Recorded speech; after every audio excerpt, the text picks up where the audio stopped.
जय श्री कृष्ण प्रिय भक्तों, आज हम श्रवण करेंगे कार्तिक मास महत्तम का 10वां अध्याय और अंत में करेंगे श्री तुलसी जी की आरती। तो आइए शुरू करते हैं। मायापति नारायण के चरणों में शीस नवाए, 10वां अध्याय कार्तिक लिखूं नारायण राय। राजा पृथु ने कहा, हे देवर्षि, आपको नमस्कार है। कृपा कर आप ये कहिए कि जिस समय भगवान शंकर ने अपने माथे का वह तेज क्षीर सागर में डाल दिया तो उस समय क्या हुआ? नारद जी ने कहा, हे राजन, जब भगवान शंकर ने अपना वह तेज क्षीर सागर में डाल दिया तो उस समय वह शीघ्र ही बालक होकर गंगा सागर के संगम पर बैठकर संसार को बह देने वाले रुदन करने, उसके रुदन से समस्त संसार व्याकुल हो उठा। लोकपालों के मन में भी व्याकुलता हुई, चराचर चलायमान हो गया। शंकर सुवन के रुदन से ब्रह्मांड व्याकुल हो गए। समस्त देवता और ऋषि मुनि व्याकुल होकर लोक पितामह श्री ब्रह्मा जी की शरण में गए। सबने मिलकर श्री ब्रह्मा जी को प्रणाम किया और उनकी स्तुति की। फिर कहा कि हे पितामह, यह तो बड़ा भयंकर समय उपस्थित हुआ है। हे महायोगिन, इसका नाश कीजिए। तब देवताओं की ऐसी बात सुनकर श्री ब्रह्मा जी सत्यलोक से उतरकर उस बालक को देखने के लिए समुद्र तट पर आए। समुद्र ने ब्रह्मा जी को आता देखकर प्रणाम किया और बालक को उठाकर उनकी गोद में दे दिया। तब विस्मित होकर श्री ब्रह्मा जी ने पूछा, हे सागर, तुम शीघ्र कहो कि ये बालक किसका है? समुद्र ने विनम्र शब्दों में कहा, प्रभु, यह तो मैं नहीं जानता, किंतु मुझे इतना अवश्य ज्ञात है कि यह गंगा सागर के संगम पर प्रकट हुआ है। अतएव है जगत गुरु, आप इस बालक का जात कर्म आदि संस्कार कीजिए, इसका जातक फल बताइए। नारद जी कहते हैं, इधर तो सागर ब्रह्मा जी के गले में हाथ डालकर बार बार उनका आकर्षण कर रहा था। फिर तो उसने ब्रह्मा जी का गला इतनी जोर से पकड़ा कि उससे पीड़ित हो ब्रह्मा जी के नेत्रों से आंसू टपकने लगे। किसी प्रकार से ब्रह्मा जी ने दोनों हाथों का जोर लगाकर अपना गला छुड़ाया और सागर से कहा, हे सागर, सुनो, मैं तुम्हारे पुत्र का जातक फल कहता हूँ। मेरे नेत्रों से जो ये जल निकला है, इस कारण इसका नाम जलंधर होगा। यह उत्पन्न होने के साथ ही तरुण हो गया है। इससे यह सब शास्त्रों का पारगामी, महाप्रकर्मी, महावीर, बलवान, महायोद्धा और रणधुमर्द होगा। यह बालक सब दैत्यों का अधिपति और भगवान विष्णु को जीतने वाला होगा तथा यह कहीं भी कभी नहीं हारेगा। एक भगवान शंकर को छोड़कर यह सबसे अवध्य होगा। जहां से उत्पन्न हुआ है फिर वही जाएगा।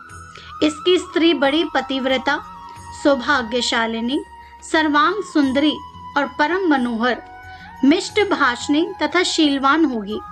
नारद जी कहते हैं, हे राजन, संसार से ऐसा कहकर ब्रह्मा जी ने शुक्राचार्य को बुलाकर उनके हाथों से बालक का राज्याभिषेक कराया और स्वयं अंतर्धान हो गए। फिर तो बालक को देखकर सागर बड़ा ही प्रसन्न हुआ और घर आ गया। कितने ही उपाय से उसका पालन कर उसको पुष्ट किया। फिर कालनेमी नामक असुर को बुलाकर उसका वृंदा नाम की कन्या से सविधि विवाह करवा दिया। उस विवाह में बड़ा उत्सव हुआ। श्री शुक्राचार्य के प्रभाव से स्त्री सहित जलंधर दैत्यों पर राज करने लगा। कार्तिक महात्म का 10वां अध्याय समाप्त हुआ।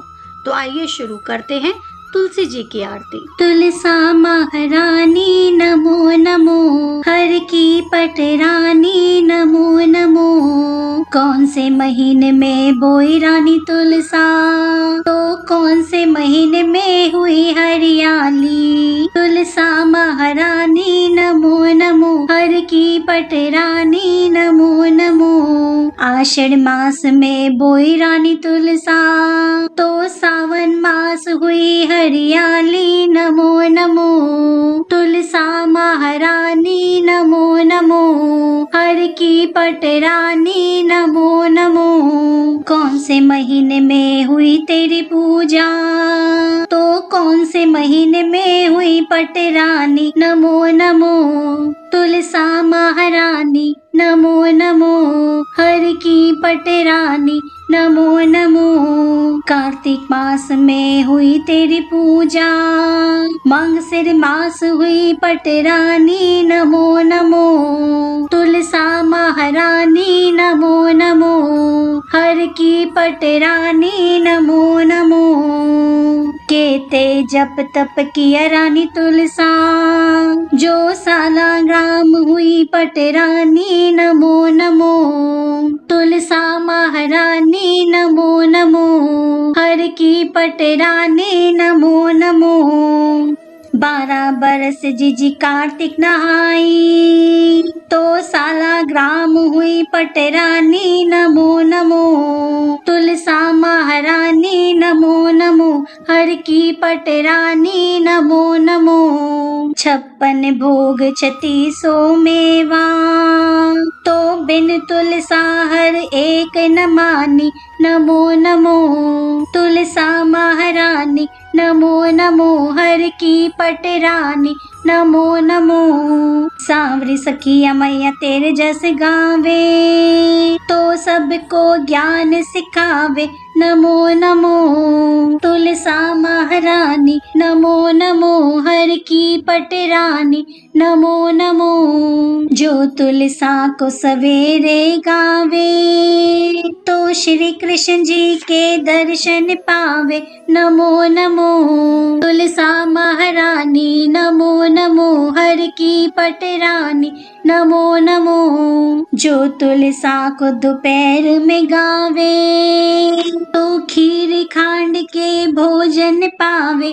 नमो नमो तुलसा महारानी, नमो नमो हर की पटरानी, नमो नमो जो तुलसा साई सांझ को गावे, तो श्री कृष्ण जी की आरती उतारे। नमो नमो तुलसा महारानी, नमो नमो हर की पटरानी, नमो नमो जो तुलसा आधी रात को गावे, तो यम के दूत निकट नहीं आवे। नमो नमो तुलसा महारानी, नमो नमो हर की पटरानी, नमो नमो